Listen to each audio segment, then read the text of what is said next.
Hai, bertemu dengan saya Farisa Cahyainka bersama teman-teman saya Dama Komara dan Muhammad Romi Nur Fauzi. Di sini kita akan membahas tentang hak beragama dan berkeyakinan. Seperti yang kita ketahui, hak beragama dan berkeyakinan ini ada kaitannya dengan hak asasi manusia. Apa sih hak asasi manusia itu? Hak asasi manusia adalah hak yang didapatkan seseorang sejak lahir. Hak asasi manusia berkaitan dengan hak umat manusia sejak lahir. Salah satu ciri-ciri hak asasi manusia yaitu tidak dapat dicabut dan dibagi. Hak asasi manusia ini memiliki beberapa poin-poin penting yang dapat dijabarkan. Di antaranya, yang ke-1 adalah hak lingkungan. Yang kedua, hak kewarganegaraan. Yang ketiga, hak kebebasan berkeyakinan dan beragama. Yang keempat, hak pilih disabilitas. Yang kelima, hak buruh. Keenam, hak agraria. Ketujuh, kejahatan seksual. Dan yang ke-8 yaitu pengaruh teknologi terhadap anak-anak.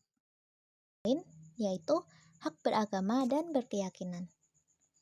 Seperti yang kita ketahui, agama resmi di Indonesia terdapat 6 agama, yaitu Kristen, Hindu, Islam, Konghucu, Buddha, dan Katolik.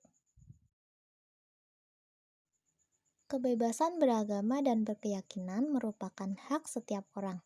Hak itu termasuk hak berganti agama atau kepercayaan, menjalankan agama atau kepercayaan, serta hak untuk tidak beragama. Kebebasan beragama dan berkeyakinan merupakan hak asasi manusia yang dilindungi oleh negara. Komnas HAM pun menjelaskan bahwa kewajiban negara terhadap KBB serupa dengan kewajiban negara terhadap HAM.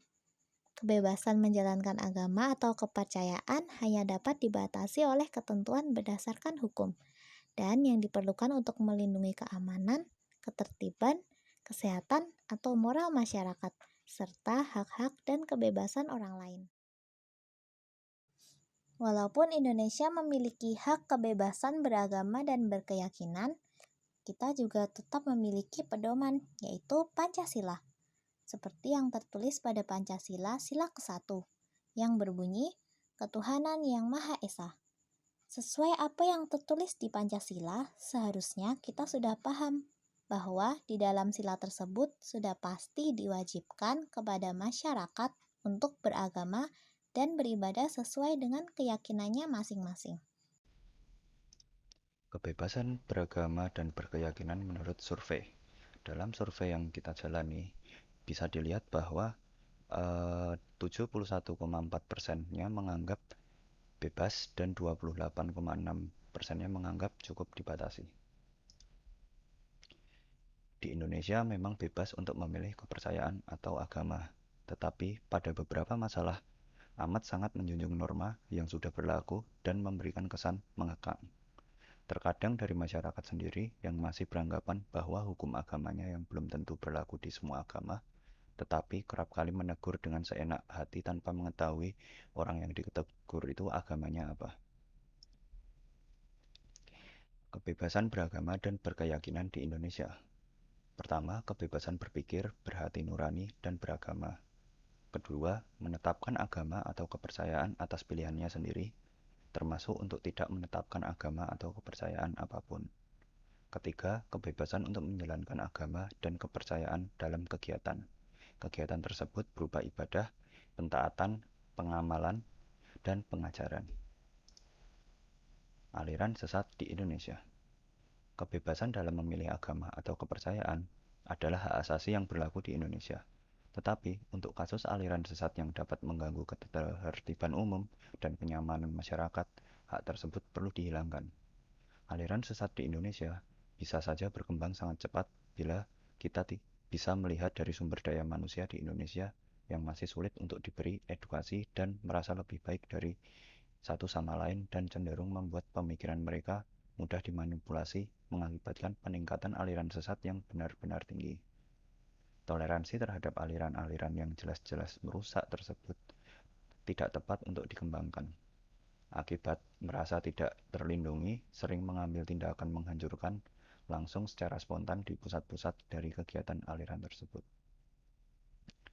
membawa pengaruh buruk bagi semua agama yang ada di Indonesia.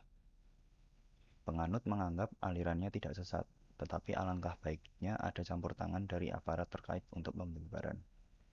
Bila itu berkaitan dengan keyakinan, maka tidak akan ada istilah sesat atau menyesatkannya, kecuali berbenturan dengan norma sosial yang berlaku di masyarakat, kecuali dalam urusan keagamaan, karena dalam beragama sudah ada norma dan aturan yang sudah ditetapkan oleh agama itu sendiri. Sedang penyesatan adalah apabila ajaran atau aliran termaksud menyimpang dari trek atau aturan beragama tersebut.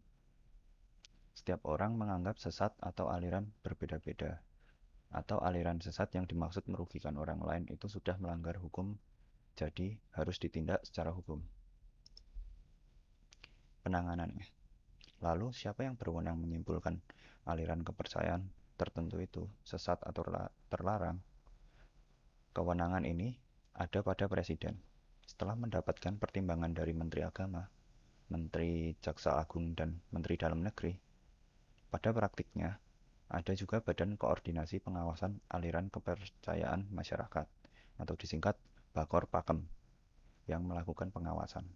Sebenarnya Bakor Pakem tersebut adalah tim koordinasi pengawasan kepercayaan yang awalnya dibentuk berdasarkan keputusan Jaksa Agung nomor KEP strip 004 garis miring J.A garis miring 01 garis miring 1994 tentang pembentukan tim koordinasi pengawasan aliran kepercayaan masyarakat yang saat ini telah dicabut dengan keputusan Jaksa Agung nomor KEP strip 146 garis miring A garis miring CA garis miring 09 garis miring 2015 tentang pembentukan tim koordinasi pengawasan aliran kepercayaan dan aliran keagamaan dalam masyarakat tingkat pusat.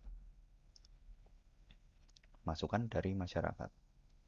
Masyarakat Indonesia memiliki kebebasan beragama. Oleh karena itu, kita tidak boleh memaksa pihak lain untuk mengikuti norma agama yang kita anut. Agama adalah keyakinan dan keyakinan tidak mudah untuk digoyahkan kecuali ada sesuatu yang didasari salah, disadari salah dengan keyakinan tersebut. Saran saya adalah keyakinan beragama sebaiknya diserahkan ke masing-masing individu tanpa ada intervensi dari pemerintah. Harus kita sadari kita hidup di negara yang multikultural, bersuku-suku dan bermacam-macam keyakinan keagamaan walau ada mayoritas dan minoritas. Dengan pencantuman identitas agama dalam KTP, menurut saya itu juga bentuk dari intervensi pemerintah yang semestinya tidak dilakukan karena bisa mengkotak-kotakkan keberagaman rakyat Indonesia itu sendiri. Asal masih dalam konteks 5 agama resmi yang dapat dianut di Indonesia tidak menjadi masalah. Kembali ke kepercayaan masing-masing mengenai hukum yang ada, saran saya dibebaskan saja masalah beragama atau berkeyakinan selagi itu tidak menyalahi hukum yang ada. Kendala apa yang terjadi? Sebetulnya banyak kendala yang terjadi dalam hak beragama dan berkeyakinan di Indonesia. Tapi mari kita ambil kendala yang cukup umum di kalangan masyarakat. Kendala di sini tentu adalah orang yang sering melakukan sara provokatif antar agama. Saran saya pemerintah melakukan eksekusi mati terhadap pelaku sara supaya mendapatkan efek yang benar-benar menakutkan. Pemerintah mungkin bisa mempertimbangkan dengan melakukan eksekusi yang ditayangkan di TV nasional secara live. Pemerintah juga harus mengembalikan para penembak misterius yang menjadi pahlawan bagi Indonesia daripada kriminal. Menghilangkan para pelaku penyimpangan, pelaku yang menyebarkan ideologi sesatnya, maupun pelaku sara. Merupakan suatu kemajuan umat manusia dalam memperoleh kedamaian. Pembunuh adalah solusi dari setiap masalah. Tidak ada manusia, tidak masalah. Terima kasih. Sekian materi yang kita dapat sampaikan tentang kebebasan beragama dan berkeyakinan di Indonesia.